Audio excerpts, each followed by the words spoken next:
Gregory Kane, the president of the California Hydrogen Car Owners Association, no less, has asked about the symbiotic relationship between heavy-duty and light-duty FCEVs, and how the light-duty, heavy-duty market is creating the supply chains and economies of scale for heavy-duty infrastructure.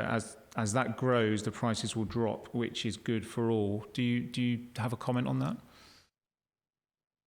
Certainly, that's the hope, I guess, and the intention.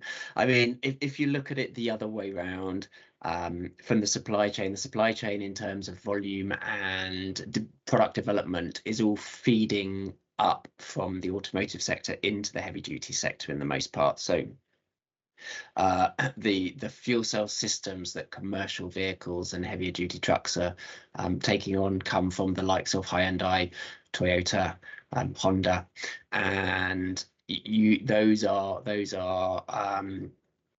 creating commercially viable products because of that scale that's coming from the automotive industry into the commercial vehicle that tends to be lower volume. So and again, so I guess if you flip that round the other way, the users of hydrogen in the larger scale are going to be the commercial vehicles.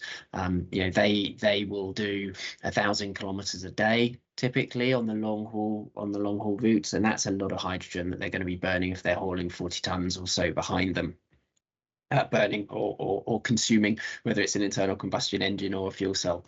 And again, I think, I absolutely agree with Tim's perspective that these are tools, and I am, as much an advocate for as a hydrogen internal combustion engine in the right application. It is an excellent transition technology, particularly in those very demanding environments, and also that utilize existing supply chains and existing skill sets. So I think it's all positive and moving in that direction, and fundamentally it's about increasing the volume of these applications in total.